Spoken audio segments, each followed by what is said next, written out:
আপনাদের সঙ্গে আছি আমি হারুনুর রশিদ, আর ফ্যাক্ট চেকের সঙ্গে আছেন আসিফ মাহমুদ সজীব ভুঁইয়া। আমি তাকে সরাসরি জুলাই আন্দোলনের নেতাই বলতে চাই।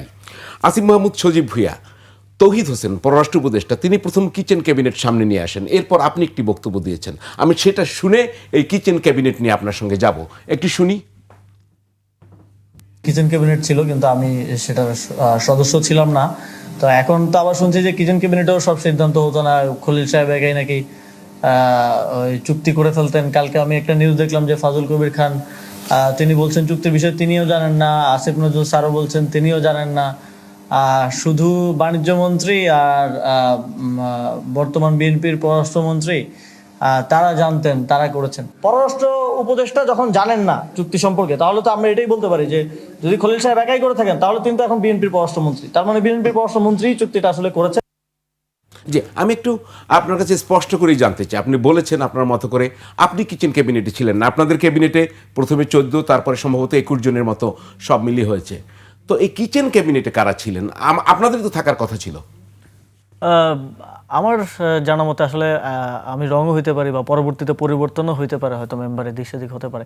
আমাদের ক্যাবিনেট মিটিং প্রতি বৃহস্পতিবারে হওয়ার কথা, মাঝে মধ্যে হয়তো কোনো বৃহস্পতিবার ছুটে যেত বা ইয়ে হতো, বাট মোস্টলি প্রতি বৃহস্পতিবারে ক্যাবিনেট মিটিং হতো এবং ক্যাবিনেটে সকল উপদেষ্টারা থাকতেন এবং এজেন্ডাগুলো ডিসকাশন হতো। তারপরে স্বাভাবিকভাবে একটা বিবিধ অংশ থাকে, সেখানে আরও যদি কেউ টেবিলে কোনো এজেন্ডা রাখতে চান সেটা নিয়ে ডিসকাশন হতো। এটা ফর্মাল বৈঠক ছিল। আমি হয়তো সরকার গঠনের 1-2 মাস পরে জানতে পেরেছি যে এরকম হয়তো একটা ছোট ফোরাম আছে, যেখানে সম্ভবত মঙ্গলবারে লাঞ্চের সময় মাননীয় প্রধান উপদেষ্টার সাথে উপদেষ্টাদের একটা অংশ তারা বসেন এবং কিছু গুরুত্বপূর্ণ বিষয়ে, যেটা হয়তো এজেন্ডা দিয়ে তো সাধারণত কোনো আইন সংশোধন, অধ্যাদেশ প্রণয়ন, এই জিনিসগুলো আলোচনা হতো। তার বাইরে কোনো পোস্টিং ইম্পর্টেন্ট, গভর্নরের পোস্টিং হবে বা এরকম ইম্পর্টেন্ট জিনিসগুলো হয়তো তারা সেখানে ডিসকাস করতেন। আমার জানা মতো তখন আমি যাদের নাম শুনেছিলাম সেখানে অর্থ উপদেষ্টা ছিলেন, পরিকল্পনা উপদেষ্টা ছিলেন ওয়াহিদ স্যার, আমাদের খুব শ্রদ্ধেয়, এবং সেখানে পানি সম্পদ উপদেষ্টা ছিলেন, জ্বালানি উপদেষ্টা ছিলেন, সেখানে আরেকজন গণপূর্ত উপদেষ্টা ছিলেন, সেখানে আইন উপদেষ্টা ছিলেন।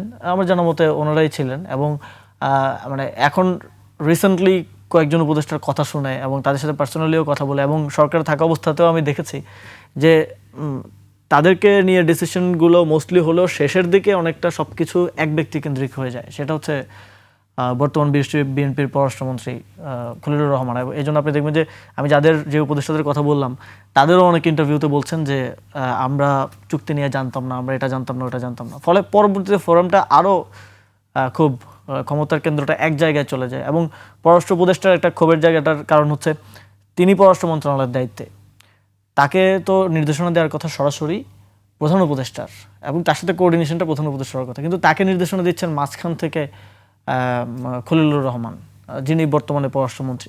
তো এটা স্বাভাবিক, আমি যদি একটা মন্ত্রণালয়ের দায়িত্বে থাকি আমি প্রধানমন্ত্রী থেকে নির্দেশনা নিব, আমি তো মাঝখানে কোনো লেয়ার থেকে নির্দেশনা নিলে তারও অথরিটি থাকে না, তারও সেই জায়গা থেকে তিনিও নাকি 3বার পদত্যাগ করতে আগ্রহ প্রকাশ করেছিলেন। তো এই জায়গাগুলো ছিল এবং কিছু জায়গায় সিদ্ধান্ত গ্রহণেও স্বচ্ছতার বিষয়টা সেভাবে দেখা যায়নি। অনেক ক্ষেত্রে দেখা যায় যে আসলে অনেকেই মনে করে যে অন্তর্বর্তী সরকার পুরোটা সম্ভবত ছাত্ররাই পরিচালনা করেছে। আসলে ছাত্রদের রোলটা আমি যদি আজকে ক্লিয়ারলি ডিফাইন করি, আপনারা তো 3 জন ছিলেন। 3 জন ছিলাম, 3 জনের মধ্যে একজন তো মিনিস্ট্রিতে এসছে একদম লাস্টে। জি, উনি তো মিনিস্ট্রিতে ছিল না, উনি প্রধান উপদেষ্টা দপ্তরে ছিলেন। আমরা 2 জন মিনিস্ট্রিতে ছিলাম। তো আমরা কিচেন ক্যাবিনেটটা বুঝলেন কখন? আমি 1.5-2 মাস পরে শুনতে পাই যে এরকম একটা বৈঠক হতে হয়, বাট খুব একটা ক্লিয়ার ছিল না যে আপনাদের কোনো রিঅ্যাক্ট হয়নি, আপনারা কোনো কথা বলতে চাননি এটা নিয়ে? আমরা বোঝার চেষ্টা করছিলাম যে এখানে কি ডিসকাশন হয়, কি আলোচনা হয়। আসলে স্টুডেন্টদের পক্ষ থেকে বা আন্দোলনকারীদের পক্ষ থেকে আমরা তরুণ উপদেষ্টারা যারা ছিলাম, আমাদের